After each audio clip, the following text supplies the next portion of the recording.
I want to welcome now our moderator and panelists for the first panel to the stage.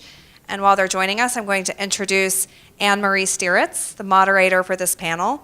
Anne-Marie is the Chief Impact Officer for Liberty Fellowship. Her career includes over 20 years in economic and workforce development in South Carolina, including her past role as President and CEO of the South Carolina Council on Competitiveness and President for Economic and Workforce Competitiveness with the South Carolina Technical College System. I'm going to turn it over to Anne-Marie now to introduce the rest of our speakers on panel one. Thank you. It's a real pleasure to be with you this morning. Anne, thank you, Emmy, Megan, those who corresponded in helping to pull together this event and get us all in the room for this conversation. Congratulations to all of you who helped to do this. And I'm so pleased to see a lot of familiar faces in the room, as well as some people that I have yet to get to know, and I look forward to doing that today and having the opportunity. And I think this panel this morning will touch on, I think, a lot of the questions that I was hearing come out of the audience, but in a very concrete way, and including the questions about entrepreneurship. Love the question on the move to gig economy and changes in what our labor force structure will potentially look like moving forward, as well as the comment about, well, what are actual policies in the private sector? And I think our panel today is really going to be able to address that. I would be remiss, there is kind of an elephant in the room, and not to take anything away from what Cock-a-doodle-doo might say, but I do think, regardless of your team allegiance, the women Gamecocks and Dawn Staley.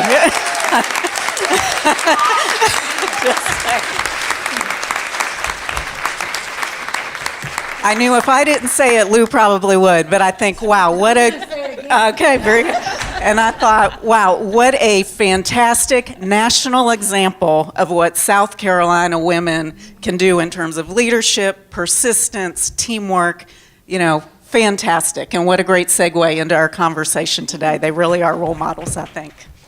So, well, as Anne set up the beginning of our conversation today, and thank you, Dr. Von Nessen, for the data to set up our conversation.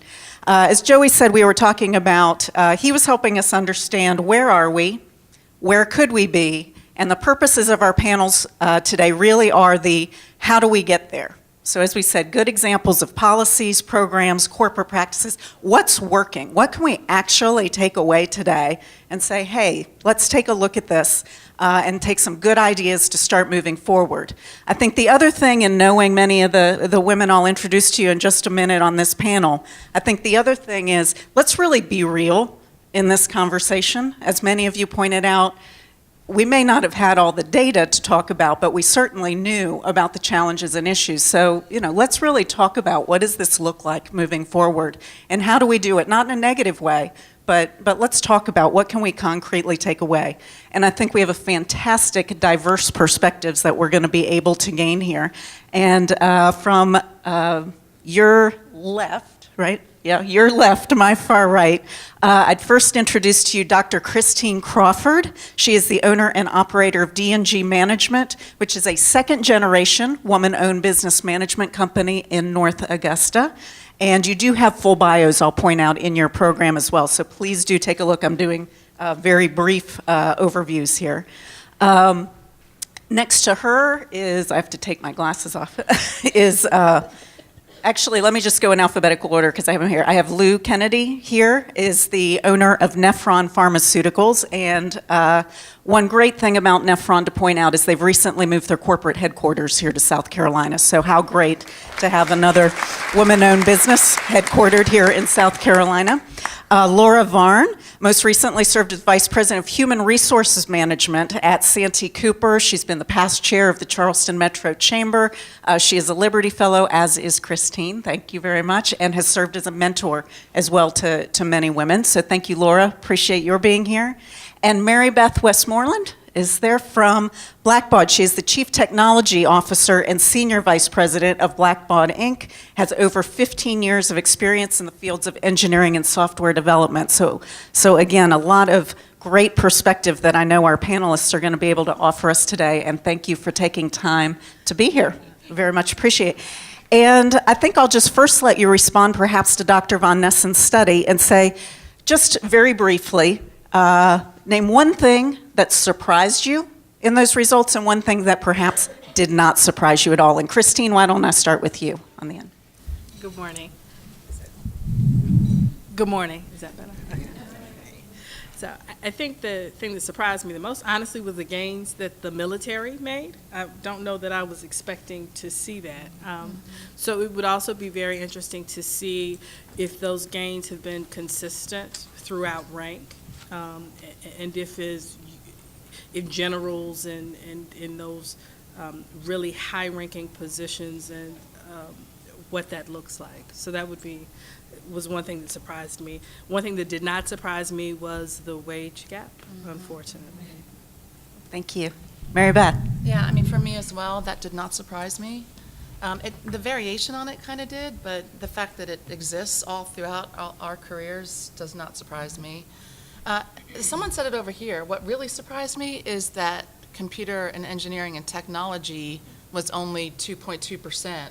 Like, was kind of down on the list, because as someone who works really hard and spends a lot of money and has to recruit hundreds of engineers, I have to bring them from out of state.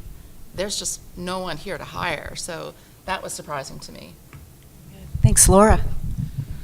What didn't surprise me was the difference between the full-time and part-time.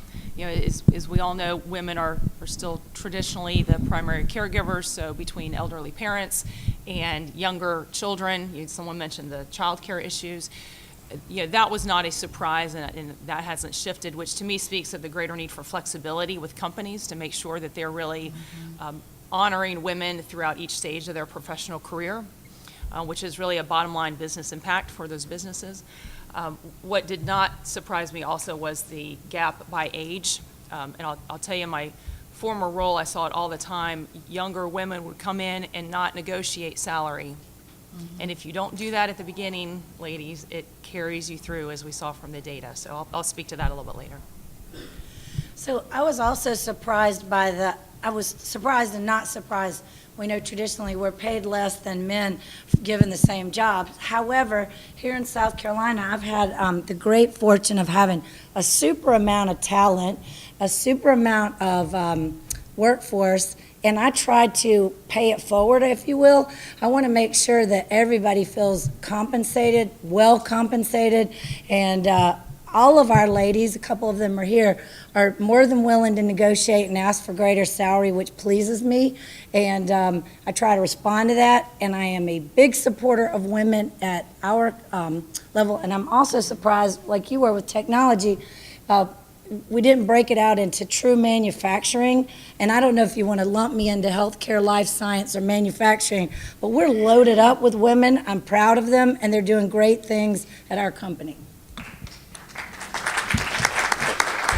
Well, Lou, maybe I'll follow up on that. This is a question again for everyone, because you all do represent different industries, so have very different perspectives to bring into this. So what is the gender breakdown in your companies? How does that compare to industry? And are there particular practices that you think may have led to what you see in your particular company, perhaps, versus the industry as a whole? Sorry, Lou? I would say that in observation of many other manufacturing facilities and manufacturing types, it's heavily laden with men. I would say that is not the case at Nephron. We are, I would say, equal representation or maybe even more women than men at Nephron. And that was not, oh, I'm going to set out to rock the women. That was not the point. It's just who can get the job done and do it well. And to answer the question earlier about government and regulatory, well, the specifics are in front of us. We have very difficult regulation to follow in sterile drug manufacturing, and women rock in that world. I came from the utility space, which is traditionally male-dominated, about 77% men. So some things that we have done there were, one, to have hiring teams. Which is very helpful. If you have a diverse hiring team, you get a different perspective. You all may have heard recently about the Harvard Business Review study that shows if you have only one woman up for an interview, the chances of her getting that job is zero. If you have more than one woman, the chances go up by 79 times. So it's really imperative. So what does that mean? So if you are a hiring supervisor, make sure you have a diverse pool of candidates to choose from, which includes more than one woman. So that's something of influence that you can do in that role. We also started working with scdiversity.com, which has been a great resource for us. It goes out to 600 different job sites for persons with disabilities, people of color, women. You know, it really runs the whole gamut of getting a rich, qualified, diverse pool of candidates. So that's been helpful. And the other thing I think is just be very acknowledging and cohesively aware of, you know, the bias, the inherent bias. You know, it's human psychology that you want to be with people that are like you, and so that translates into hiring people that are like you. And so if you are not a woman who's hiring, sometimes that's where the natural bias is. So again, I think to be aware of that and to take proactive steps to make sure you have a greater pool of candidates will help get a more qualified team on your workforce. Well said. So at Blackbaud, we're almost 50% women, which is pretty cool when you think about the numbers, especially we're a software company, right? We have about 3,500 employees, and to have almost half women is awesome. But in the spirit of getting real, there are some things that are not so awesome, right? We work really hard to hire, just like Laura talked about, the idea of having women on the interview panel. That's super important. But what we found is that women tend to fill the less technical jobs. So if you look at just my team, we have about 600 engineers. It's about 75% men. And if you look at the management tier, as you go from individual contributor to manager to director to vice president to SVP, few and fewer percentage of women you see through those ranks. And look, it's not good for business. It's not just not the right thing to do. It's not good for Blackbaud or for any of us. So with that, I mean, I'll tell you, it's been a journey for us. Laura and I talk about things like bias. One of the things that Blackbaud did last year and really the year before that, you know, we implement things like mentoring programs for women, high potential programs for women. It's always about the women, right? But guess who the problem is? Not just about the women, right? It's about the men. The men who may have bias unintentionally or who may not be aware of the challenges that we face and want to be sensitive to it and help and mentor and guide, especially in teams where you see a lower percentage of women. And so we're doing things like unconscious bias training. And I'll tell you, from my perspective, I think it's helped a lot. We still have a long way to go, though. And every day, it's in our minds, in our hearts, and we have to work at it. So, yeah. So I am a McDonald's franchisee, my mother and I. And my mother became a franchisee about 30 years ago. So in the retail space, quick service, women are the majority in terms of management. So I think part of it, though, speaks to the issue that we were talking about with flexible hours. So a lot of times, and our workforce in particular probably starts having children earlier. So when they first get started with us, the flexibility of the hours helps. Mm-hmm. So then as they decide, those, and it's a smaller percentage that decide to become kind of career and move up in management, but as they do, they've already made it through the years where they needed a part-time schedule, right? And so then when they go into full-time, our hours still allow us to be flexible. So I have long-term managers who went from childcare to needing to help with elder care. And because we can schedule people to work overnight, at night, your days off can be in the middle of the week, it really helps with that piece of it. But as you go into McDonald's ownership, McDonald's does a better job than a lot in terms of diversity, but within operator leadership bodies, within those bodies that help get initiatives through, look to protect the interests of franchisees, are involved with a corporation, that gets less diverse. And so I think it is a lot of times women, honestly, with everything else that we have going on, sometimes we don't want to be bothered with leadership and having to fight with men who tell us what we need to do and talk to us as if we are their daughters and not their colleagues. And so we really need to push through that and encourage each other and support each other as we push through that and deal with that. So, thank you. And dovetailing off of some of the comments that you just made, Christine, I'd like to go to Mary Beth. Sorry, threw you for a loop there. But you had talked about like some of this flexibility you're able to build in for some of your employees because of kind of the hourly structure. Blackbaud is also known for having family-friendly policies. Can you talk a little bit about that? What does it take to move forward? What are some of those that you think have made a difference, Mary Beth? What were the challenges in trying to put those in place? Yeah, and I was talking to Emmy about this earlier. I mean, for us, we thought we had a family-friendly policy. We did. What we had was a bunch of PTO that you could take as you wanted to, whether it be for doctor's appointments or family leave or a vacation. And then we had a pretty good short-term disability that would kick in at some point. And we thought, hey, we're doing really well. Well, we weren't. And when we listened, predominantly to the women in the workforce, but also to some of the men in the workforce, what we found is we were forcing the women to take their PTO, almost all of it, before their short-term disability kicked in. And when you go on maternity leave and come back, when do you need the leave the most? Right? You need it after you come back from maternity leave and you have a sick child at home or you're sick, right? You need more flexibility. And so what we did is we said, pretty much screw it. We're done with that, right? We're going to give 12 weeks paid leave for maternity, like no questions asked, and then we're still going to give you your 6 to 7 weeks of PTO that you can take at your discretion.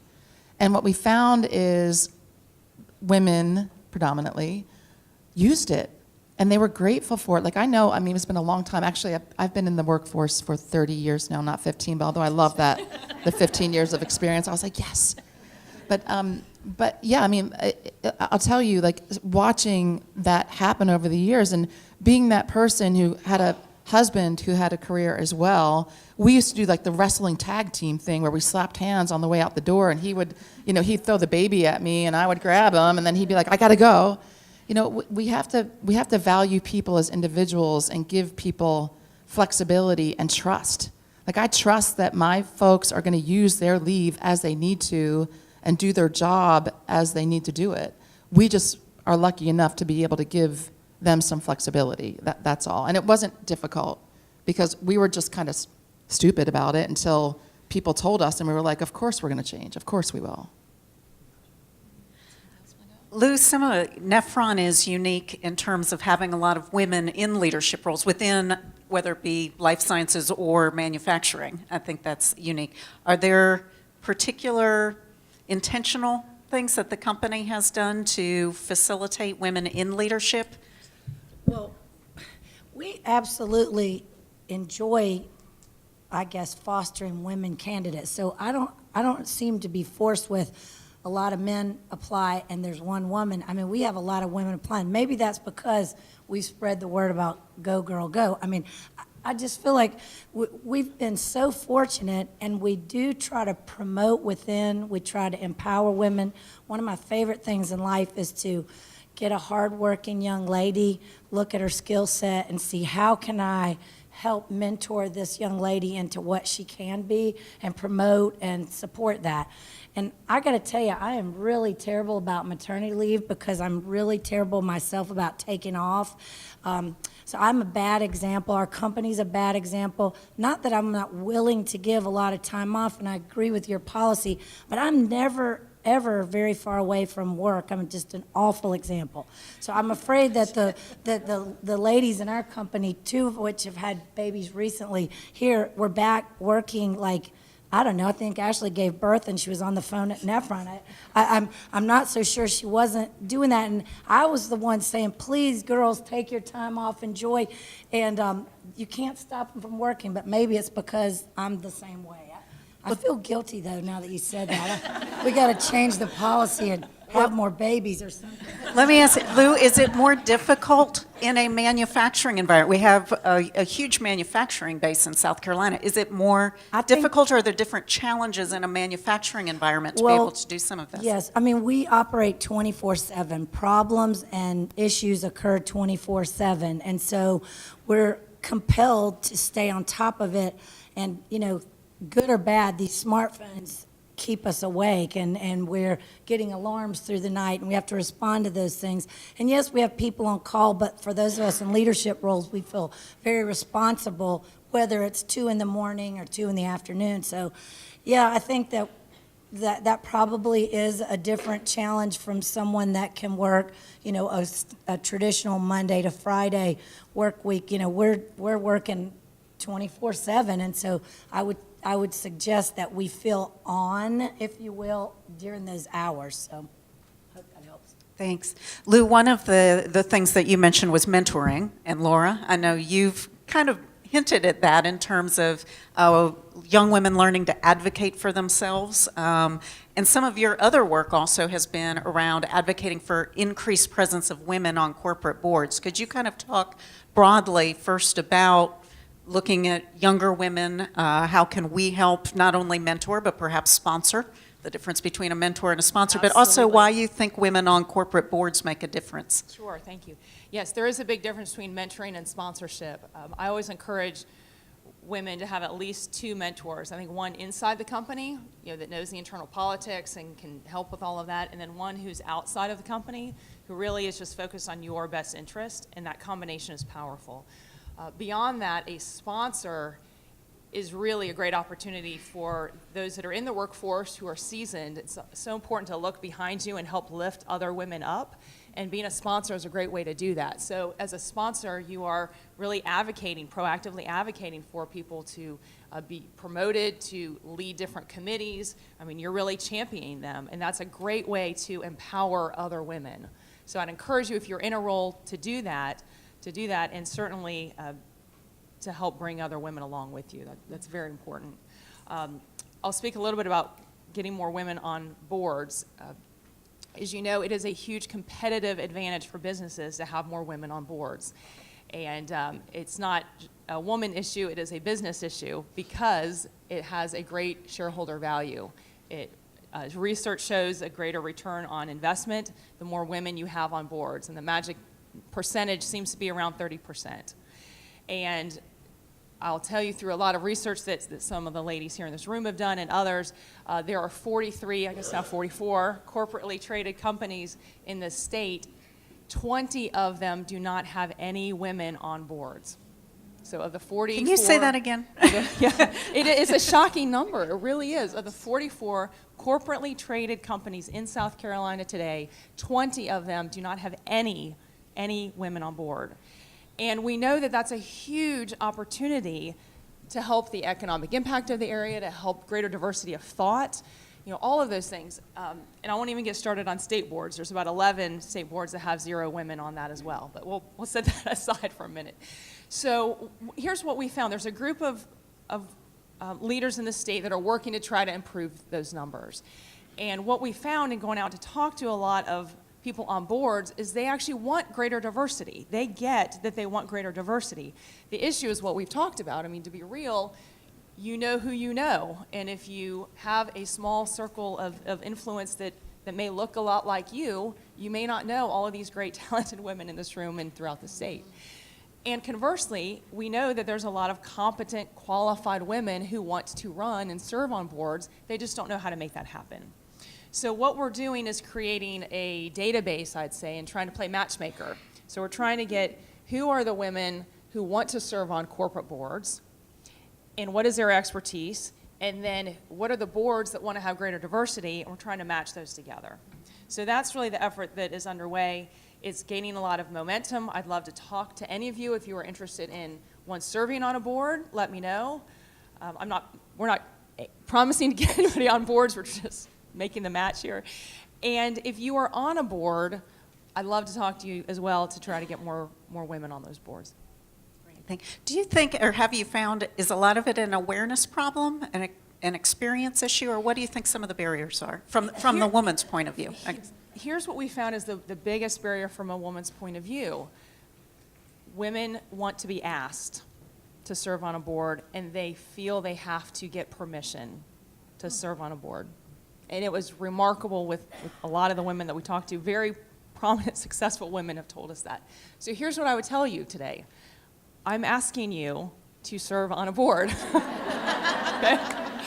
If you're waiting for permission, I'm giving you permission to serve on a board. But that really is some of the subtle or inherent barriers that women have. And then conversely on boards, it is a bureaucratic maze sometime of how you get on a board and what is involved with that, and that can be very off-putting for some as well.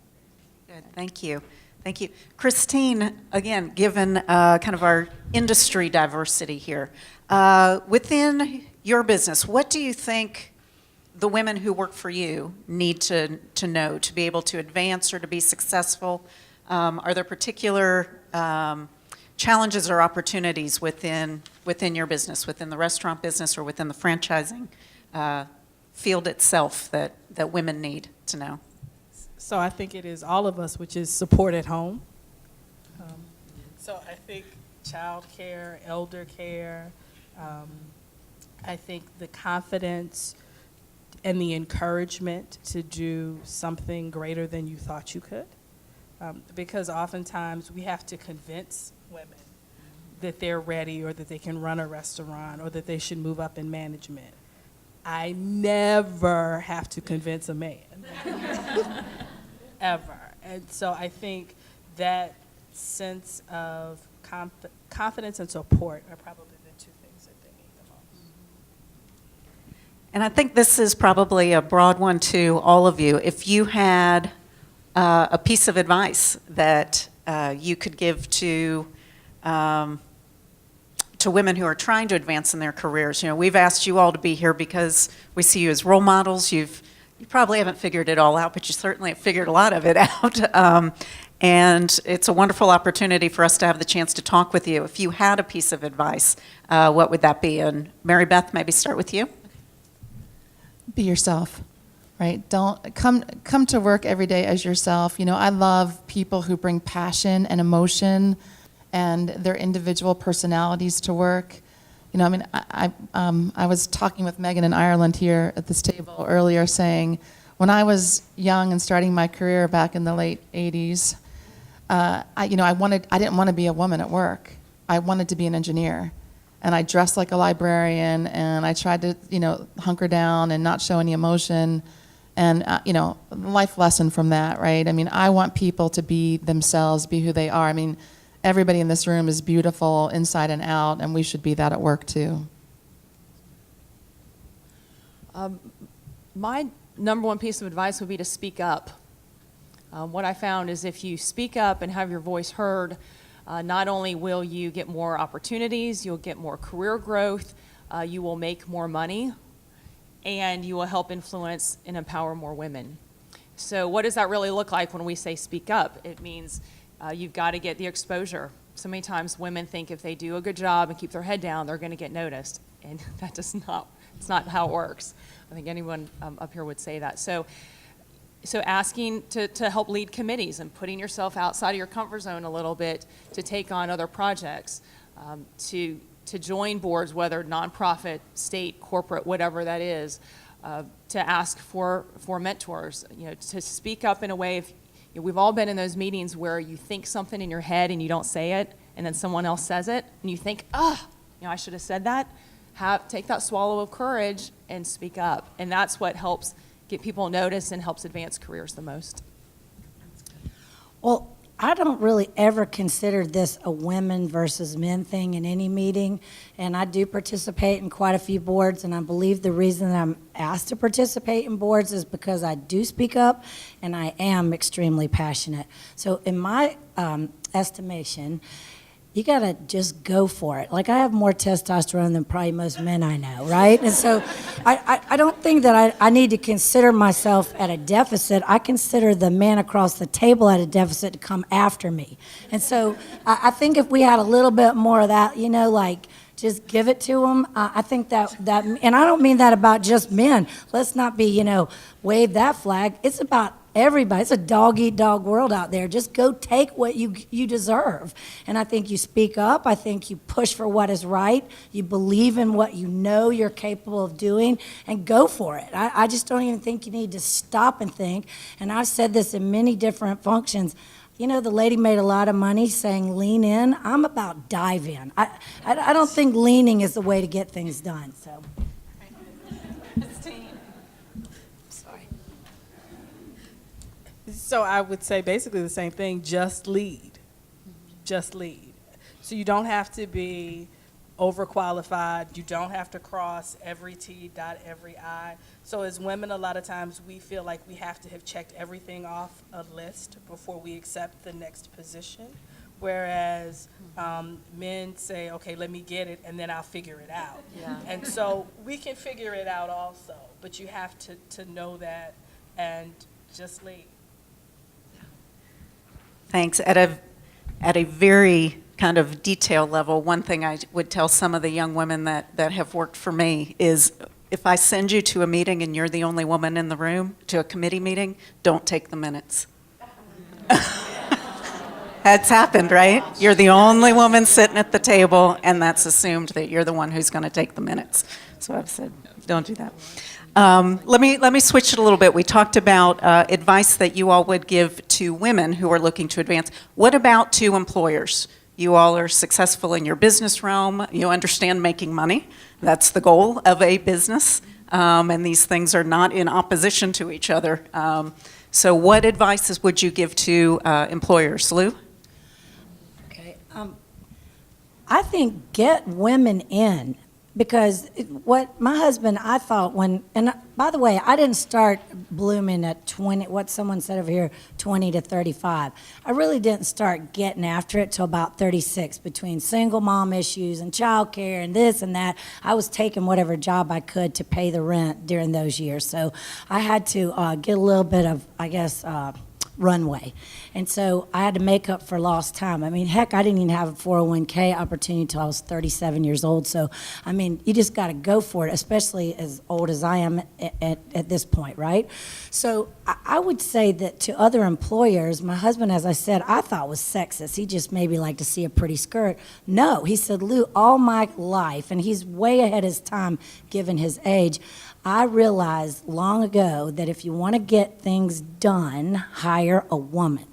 Women get things done. And what I mean by that is we have a sales force, right? And they're typically, I would say, 9 out of, well, we have, let's say, out of 20 right now, 18 are women. Not because they're the faster closers. A lot of times the men can close a deal. They just forget to get the paperwork signed. They don't get the details done. A woman might be a little slower out of the gate in closing, but everything gets dotted, T's get, I's get dotted, T's get crossed.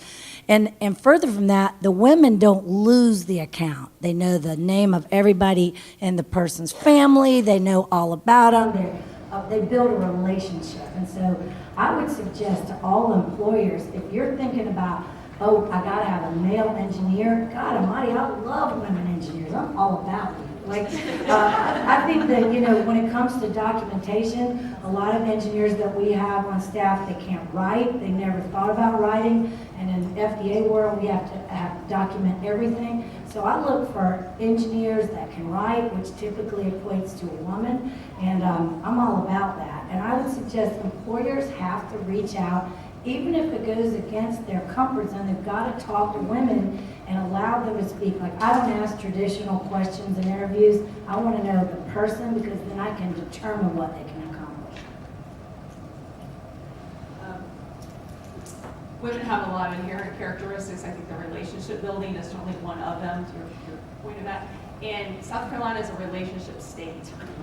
I mean, it is. So I think that's a very, again, competitive business advantage for those that really get the importance of focusing on recruiting women, retaining women, and rewarding women.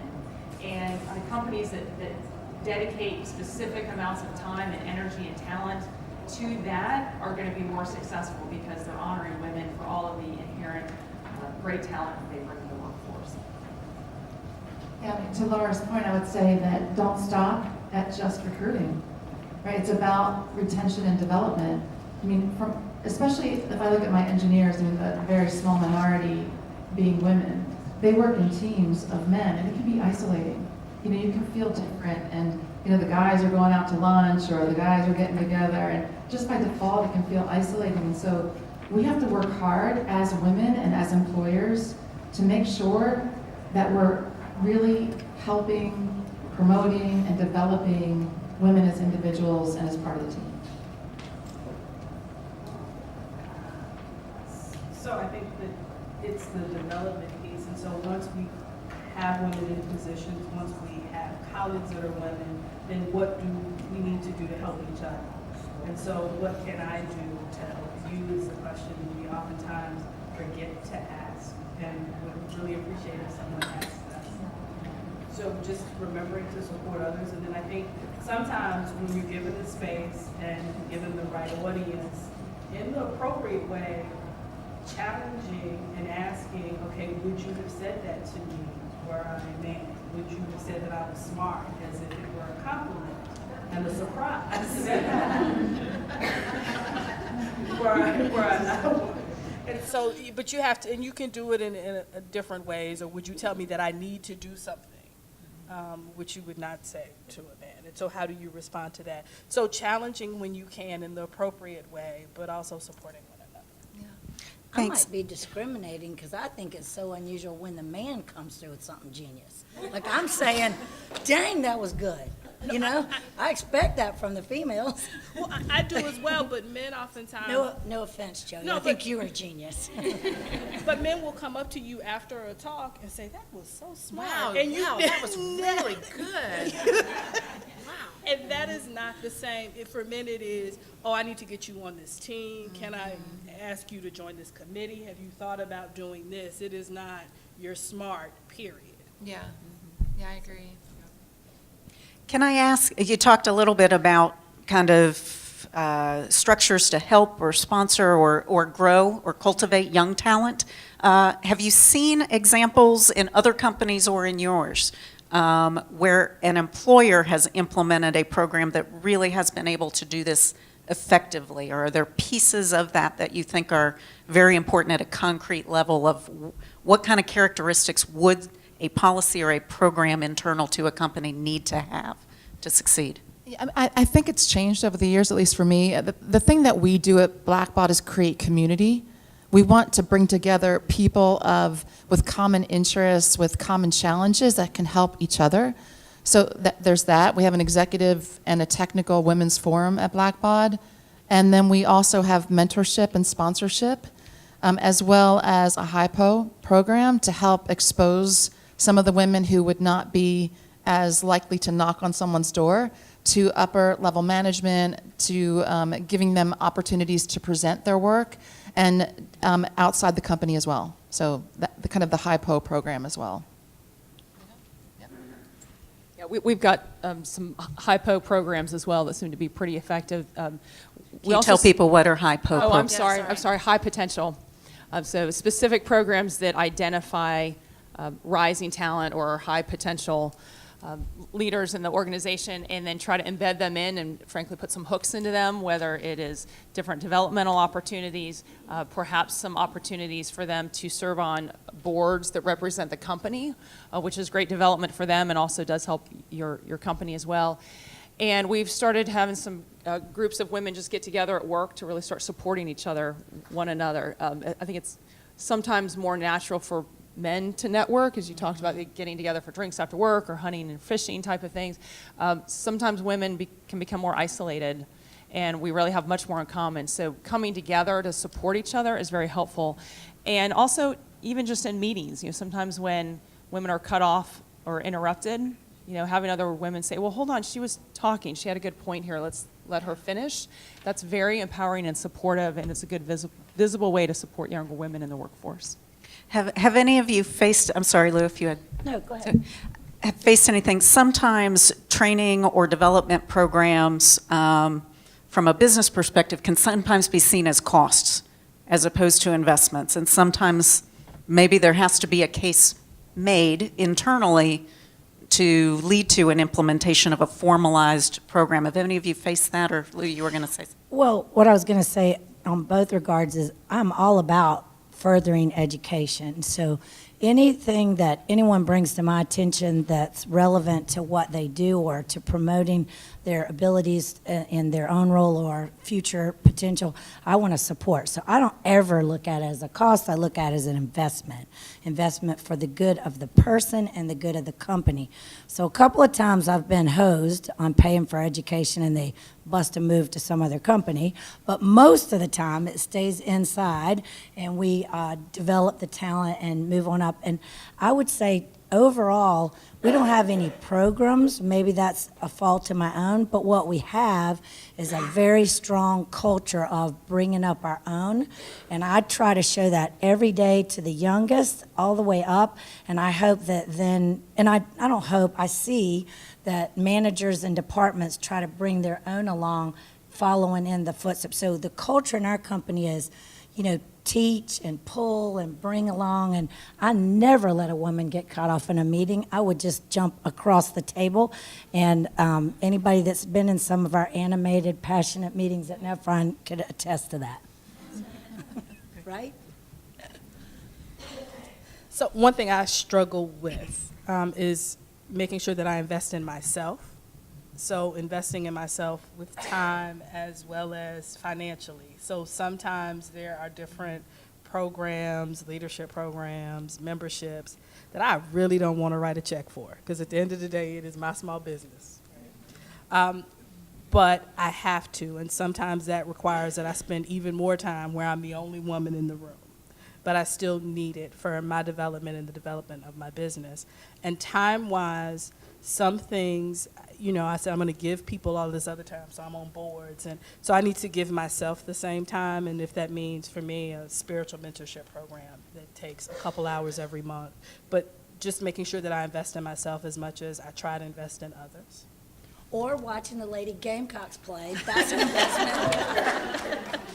So, thank you. I do want to turn it over to the audience, not only for some questions, but I know we have some other women business owners in the room, employers who may be able to speak. I know Sydney asked a great question earlier about women in non-traditional occupations. I want to give any of them opportunities to chime into the conversation and give positive, concrete examples we might take away as well. But someone going to help me with the questions, or I'll go ahead right here in front. Ma'am, I'm sorry. Sorry.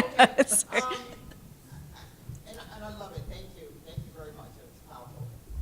In the industry that I am in, just kind of leading off of what you all said, we have a saying that says, if you're not at the table, then you're on the menu. And we will not be on the menu because we can't afford to be for the sake of our survival. So all that goes back to what you've all said, and that just gives me more power to make sure I'm at the table and not on the menu. Nice. I need to quit looking at the menu. Hey, Adrienne Bellinger with Children's Trust, and I just wanted to say, not so much speaking from experience or what have you, but I just wanted to say particularly to you, Mary Beth, thank you for what Blackbaud does as far as the your policies and what you've done to empower the women and accommodate the women in your workforce. We use Blackbaud products, and I can welcome. I can say they've been frustrating, but sometimes, but seriously, sometimes. But you have single-handedly today kind of revised my perspective on that stuff, because I'm in the slinging baby phase myself right now with my husband, who's self-employed, and he and I are just kind of like ships passing in the night, and I've got a 4-year-old and a 10-and-a-half-month-old. You have no idea how much it would mean if all of us were working for organizations that gave that paid maternity leave and even considered paternity leave, frankly. We have that too. Yeah, and actually I was talking to a friend of mine the other day who worked for PricewaterhouseCoopers, and they have unlimited PTO. Mm-hmm. And again, I think it does go back to, are we hiring the right people? If we don't trust people to use that wisely and honor their flexibility, maybe we shouldn't have hired them in the first place. So, anyway, thank you very much. We thought about giving unlimited PTO. We did the study on it, and it showed, particularly women, were not, they felt like they shouldn't take it. And so what we found is, and all of the data that came back was that women would be less likely to take PTO if it was unlimited. And so we wanted to give them PTO, which felt like, okay, now I don't have to be afraid to take it. So we considered that. And by the way, I would love to talk to you about the product experience, because I'm telling you, I learned personally so much more from someone who is frustrated or unhappy with the product than I do, so you could teach me a lot. So thank you for that. And it's great. No, it's okay to say it's not, really. It's okay. I want to hear of that, too.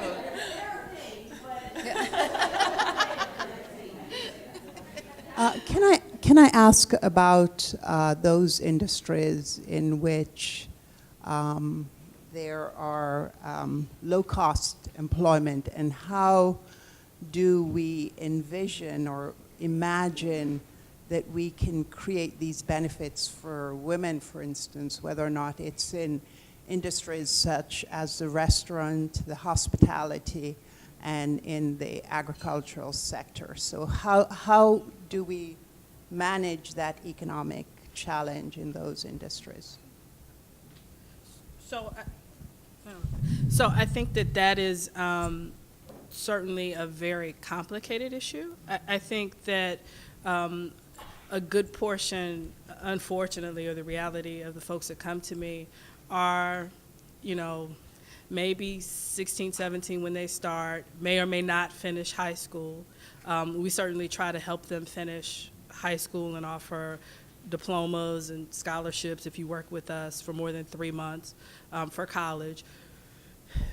But there are a host of social issues that take people in and out of the workforce, and I think that it is incumbent upon both employers and other institutions to have the discussions about what kind of lead people to not having other options. So I'm a great training ground. Not everybody is supposed to stay with me. I think that you are supposed to learn to show up for work on time, and maybe learn to manage people.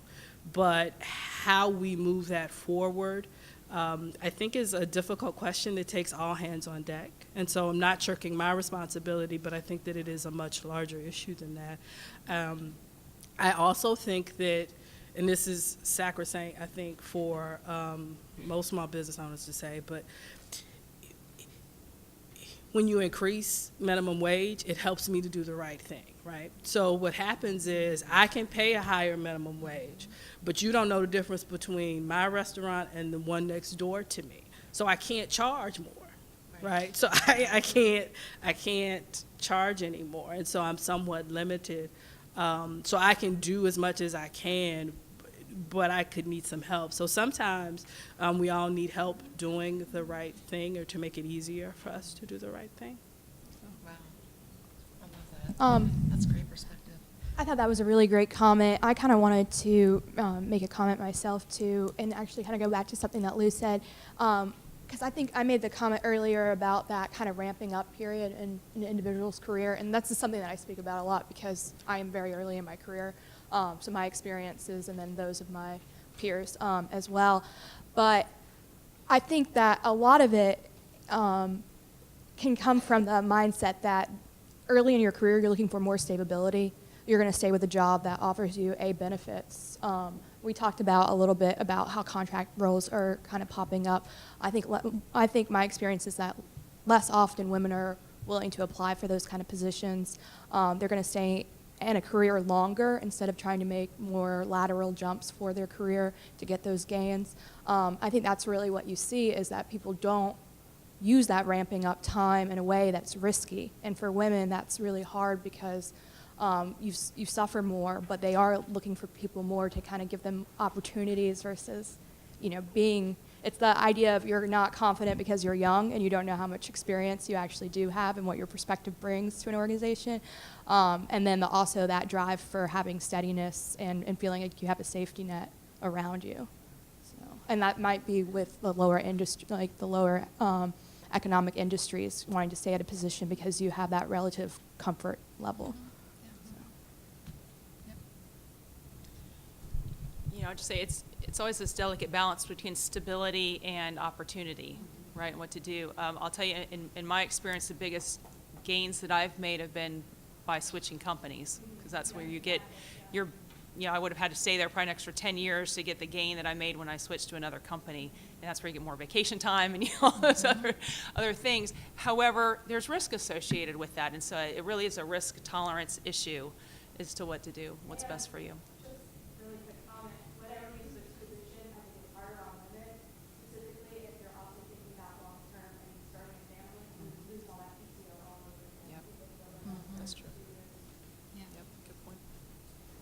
Hi.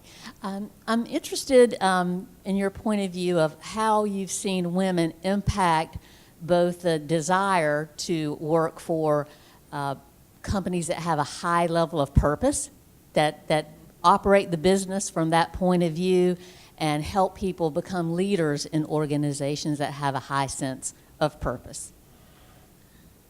I can tell you that from Blackbaud's perspective, we serve the global philanthropic market, so customers who happen to be nonprofits to corporations that have matching giving programs and everywhere in between. And what we found is we're able to attract especially a younger population of people who want not just to write code, but write code that has impact. And we see that all across the board. And so my job becomes a little easier as people progress in their careers, because I have to make sure that engineers and really everybody in the organization, from customer service to sales, stay very much in connection with our customers and their mission. So for sure. I think it speaks to culture. I think it's the biggest asset that any company can have, more so than anything else, because if it's a mission that people believe and support in, I think most people do want to make a difference, especially women, and so that is a very inherent, quality that women seek out when they're looking for employment. Oh, and by the way, we have a volunteer for vacation policy. I don't know if you guys have that, but the idea that you can volunteer and then get credit, more PTO as a result. And any company can do that and create that culture regardless of the business. There are things that any company can do to give people back time for their passion and encourage them to be individuals and give back. Hi. You all have really great advice for women starting out their careers or in their careers, and also for employers, and I thank you for all of that advice. I just have one question about, where a lot of the focus has been on the individual and what they can do to lean in, or the employer and what they can do, and it's very mentor-focused, which can be very time-intensive, as I'm sure you know.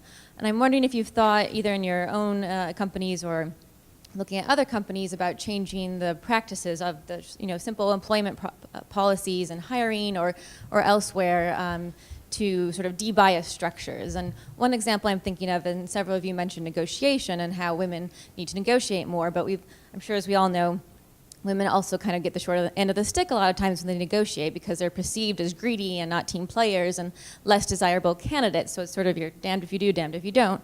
And so one area would be to maybe sort of limit negotiations, or you could get rid of negotiation entirely. That's another whole issue. But, in the negotiation process, not asking for prior salary history, not asking the candidate what their desired salary is, but providing them that information, because we know that women tend to ask for less than men, and so that sort of that biases the negotiation from the outset. So I'm wondering if you've thought about those things and sort of low-hanging fruit where you can just stop an employment practice that really isn't necessary, and that debiases the structures without having to debias minds, which is really difficult. A few points I'd say. One is that what we started doing at my previous employment is we do list the salary range now for all jobs. So that was something that we thought, let's just be transparent about it. That is what it is. Let's put it out there. So I think that has helped some. The other thing I'd recommend people do is when they start a negotiation is to address the elephant in the room and say, I'm going to negotiate, and research will show that you may like me a little less for it. But it puts it out there, and then it makes it almost a non-issue. And that, I've seen that happen a few times pretty successfully. I love the art of negotiation, so I think it's to be championed and celebrated. I mean, I think that's where how I am where I am today. And so I think it's nice to recognize that fire or passion in a young lady, so that doesn't, or a young man. And I might not agree with the thought based on experience or something, but I do get a kick out of the person who has the, you know what's to ask, right? And I often do ask, well, what are your salary requirements? Because I don't want to undercut anybody, and I usually tend to go higher than what they say because I want them to feel appreciated right off the bat. So I would say that I'll say, please tell me, just to pay the rent, just what are you looking for? I want to see if we're even in the ballpark with one another. And then I typically want to go higher than what the person says because I want them to go, wow, look at the job I just landed. Okay, you go ahead. Well, I was going to say, so while I just said you need to make it easier for people to do the right thing, policy also does not address bias, right? Because all that means is that my bias then helps me find a way around the policy. Yes. And so it's really, and so that's why I think we all talk about the individual so much, because it really is those two women who get in and can change an environment and then bring in two more women and then bring in two more.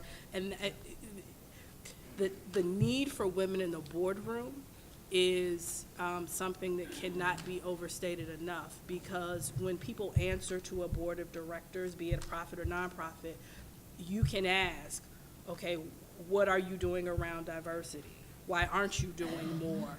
What happened to this candidate? What happened to this person who was department chair?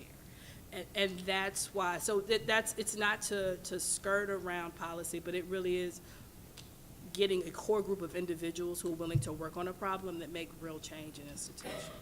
Christine, can I ask, you said something interesting there, not to put you on the spot, but do you have an example of something that really is a well-intended policy that most of us might recognize as being, that is able to be or that is subject maybe to what you're describing in terms of being circumvented simply because we have inherent bias?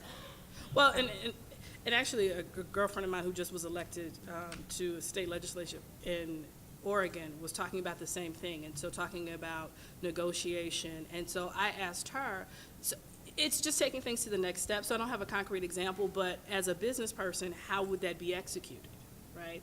And so a lot of times when you get legislation and you ask that question, okay, what does it look like when you execute it? That's the place where a lot of times people are like, oh, I don't know. Well, it's a good idea, right? But then, so if the point of the legislation is to help women with child care, then help them with child care, right? Don't try and come around the back door because it won't get done. And because as business people, then you're saying, okay, then what does this mean? How do I enforce this? What does it look like? Yeah. So. Thank you. Really quick, I'll just add that sometimes people are just not confident negotiating, right? And I want all of you to be confident. Do your homework, right? You do homework when you shop on Amazon, like what's the best price, right? Do your homework on what the industry average is or what you feel good about, use your colleagues to help you. But if you don't, look, as an employer, I have an obligation to make sure that I'm paying people the right salary. Right, I'm going to look across the board at performance and experience, and I'm going to do it in a very unbiased way. So as employers, we have an obligation, again, to do the math, right? I'm an analytics person. I'm going to run numbers every single, really, for us, it's every quarter, looking at where people are in the scale, and is it right? And if not, freaking fix it, right? It's up to me to fix it. I feel really strongly about that. I'm Sydney, that Anne Marie pointed out. I own a 125 employee construction company, so I have kind of a different perspective on a lot of things. I work in a very male-dominated industry. The lady here was remarking on what we could do with lower paid or blue-collar workers. This young lady was asking about what we could do beyond an individual level. I wanted to point out that the vast majority of people employed in the United States are not employed by large businesses that have over 250 employees. The problem with that is really 250 employees is where you start to get economies of scale, where you can really afford good PTO programs and all of these wonderful benefits that we're talking about. But realistically, a lot of these smaller and medium-sized businesses can't fit that within their own business models unless it's forced by regulation. In my industry, forced regulation is one of the only ways we can pass cost along to our customers. So on that point, I wanted to point out, not only do you need to advocate for yourself, but you need to advocate within society. If we decide as a society that childcare is important, we can make that change. If we decide that maternal leave is important, we can make that change. But smaller to medium-sized businesses may not be able to make all of those changes on their own and still be able to be profitable, which means they won't employ you. So just that's a point. Thanks. I was hoping you'd chime in. Thank you, Cynthia.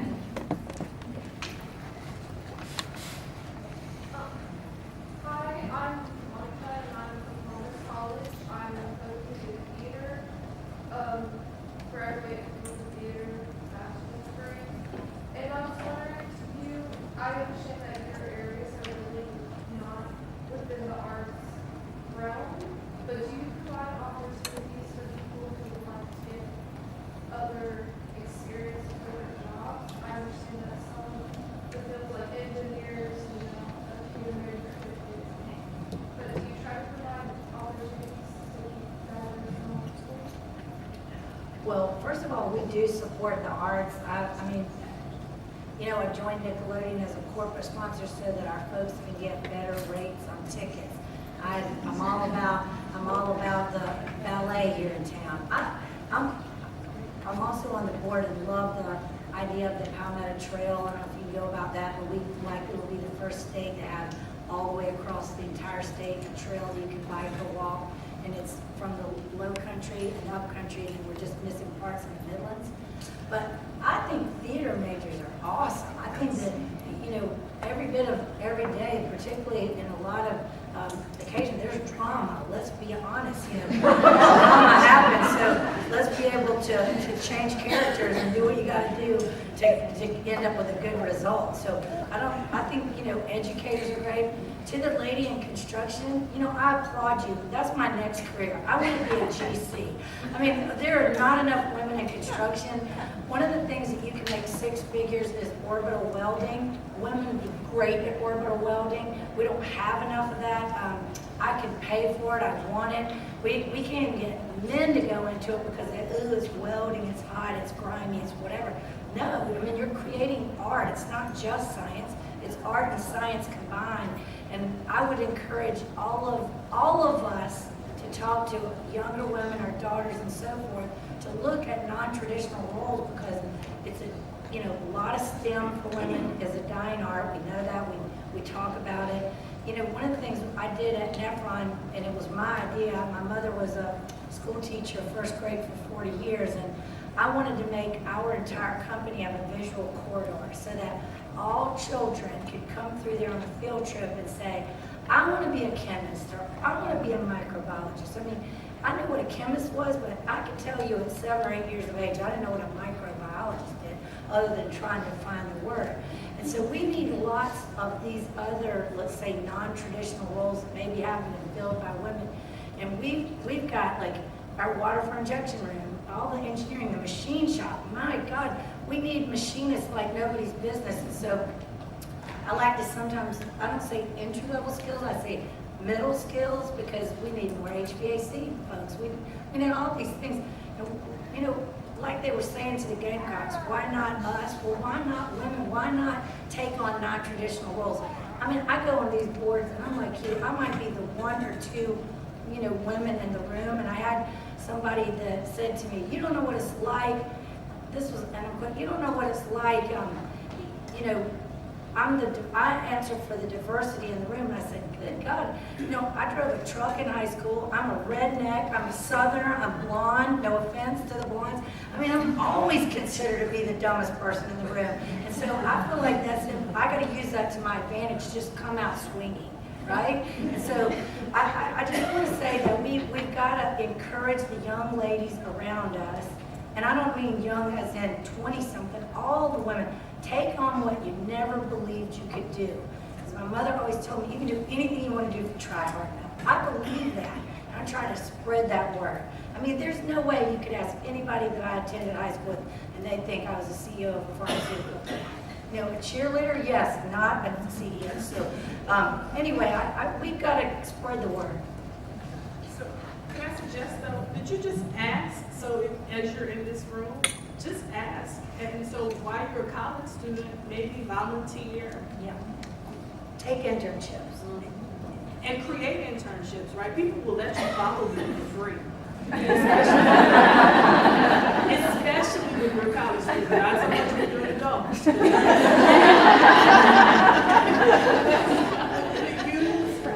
this time to do that. And so, and this is another thing just for women in general. Don't apologize, don't tell me what you don't have. Yeah, really well said. I agree. Just say, I'd like to pursue opportunities. I can bring to you a perspective from the arts that you may not have in engineering. And that's how you do it. But don't downplay what you're bringing to the table. Okay, what Christine said is so important, because did you realize that you said, look, I know that I'm not going to be good in the engineer world, right? You started that conversation that way. You know what? Listen to what you could have said, hey, you know, I have some interest in engineering, and I have all these different perspectives that people on your team might not have. And you know what I'm going to do? I'm going to listen. And I think that that's really super important. On that note, if I could just say, it is so empowering to have so many women, not only in one room, but women asking questions at a conference. Yeah. If you pay attention at other conferences, that there's men and women, it's almost always the men that ask the questions. And so that's another opportunity for exposure and to be heard, is to ask questions at the conference. So it's just great to have women asking questions. Thank you, and we have time for one more, and we're going to Well, back. it's not a question, it's a comment I was raised by a very strong mother who was one of only a few men in the industry. And I've had the ability to work with some great women, and one of them was Christine's mom. I worked with her with McDonald's for a number of years, and I'm telling you what, I don't know if y'all read that book, How to Be a Badass. Was the bad, because what was she? One of 2 African-American women in the late 90s that owned in the country. 3. That owned McDonald's. Yeah, I mean, she was pretty terrific, so I'm glad to see you following her footsteps. Thank you. We did have one question that was back. Go ahead.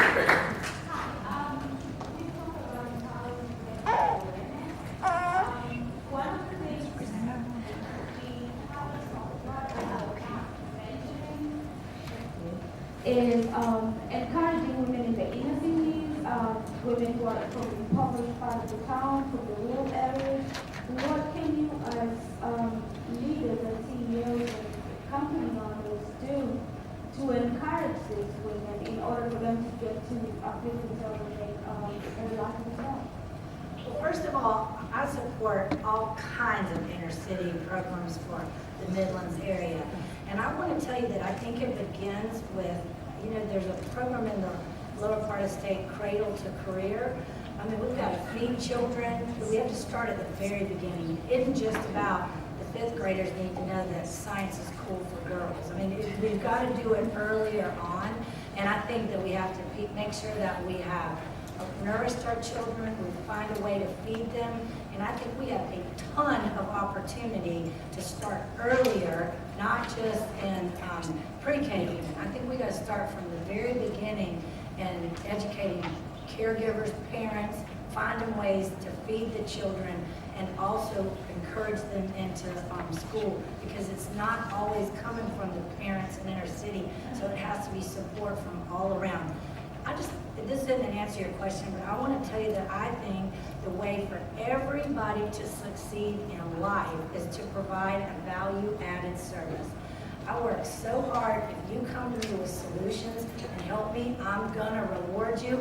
I don't care who, what, when, where, what department. Like, I'm gonna identify that's the person that helped me over this hurdle. They need to be compensated and promoted. So I think just keep in mind, if you can provide a value-added service to your company, you'll be noticed, and I don't think it matters if you're male, female, whatever.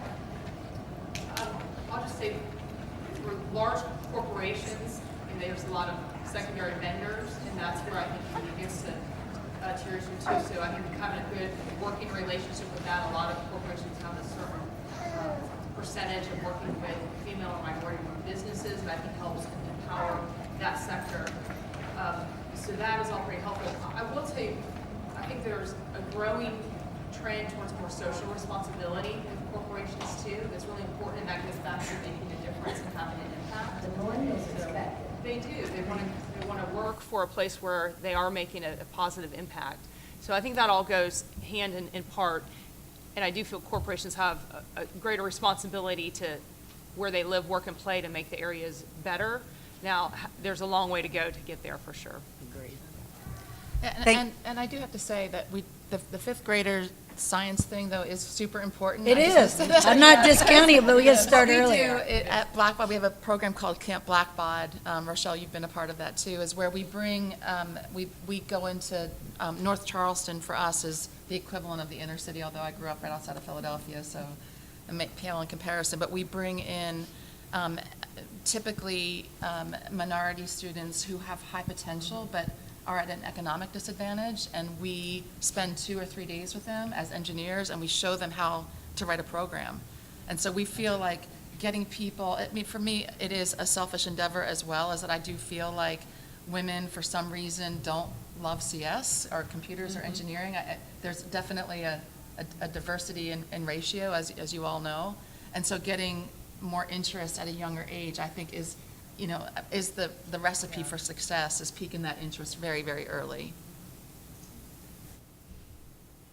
Thank you for that, and thanks to all of our panelists. Appreciate the final question. I know we could spend an entire session on, quite frankly, given the disparities, particularly in South Carolina, that we see in issues of access to employment, just having access to employment, let alone employers that are providing. And aren't we all hiring?